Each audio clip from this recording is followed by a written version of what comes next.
The officer saluted. "Countess, please forgive this intrusion, but I have come—" "Major Klug," the Countess said, advancing toward him and proffering her hand. "How good to see you again. I know why you have come. I think perhaps we should talk privately, don't you? But first, perhaps your soldiers, their rifles, they are frightening the children." The Major hesitated. He seemed at a loss for a moment as to how to deal with the situation, but he recovered quickly enough. "Very well, Countess, if you insist."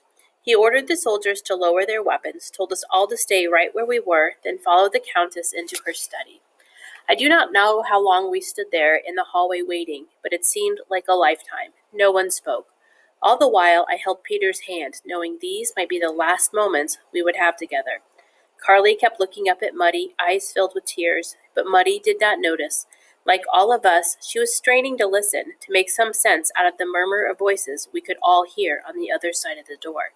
Let's stop and think here. How do you think Lizzie feels at this point? When at last the door opened, the Major came out on his own. Without a glance at any of us, without a word, he strode swiftly across the hall towards the front door. He waited for a moment for a bewildered Hans to open it for him, and then left, his soldiers following him.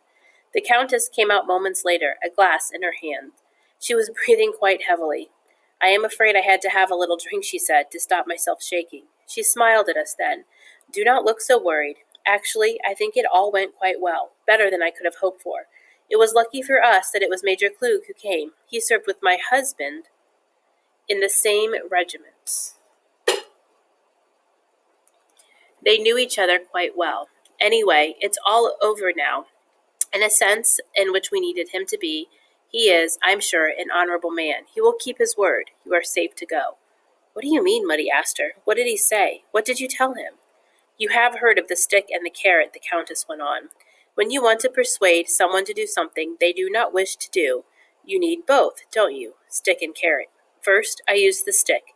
I reminded him that the Americans are maybe no more than a week or two away, that if anything happened to any of you, I personally would see to it that when they come, the Americans would know Major Klug was responsible, and that I would make quite sure he was shot. As for the carrot, I keep some money in my safe. Not much, but it helped. And just to be sure, I read him a few words from my husband's last letter from prison before they executed him.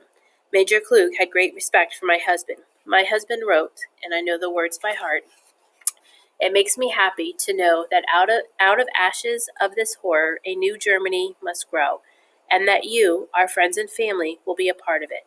Remember always the words of Goethe that I love. Whatever you can do, begin it. Boldness has genius, power, and magic. Begin it now. So begin the new Germany, my darling. Help it grow. I know you will. I am sad I will not be able to see it in person, but I shall always be with you in spirit.' Major Klug seemed to take this very much to heart, as I hoped he would. When the time came to leave later that same night, the Countess kissed Carly and told him to behave himself, and then we were walking away from the house. By the time I turned to look, she had gone inside. Following along behind us were the choir school children in pairs, a sack on every back, and as silent as we were. Muddy walking with them, Peter went on ahead, our pathfinder as usual, while I led Marlene, with Carly riding up on her, all of us knowing we owed our lives to that extraordinary and wonderful lady.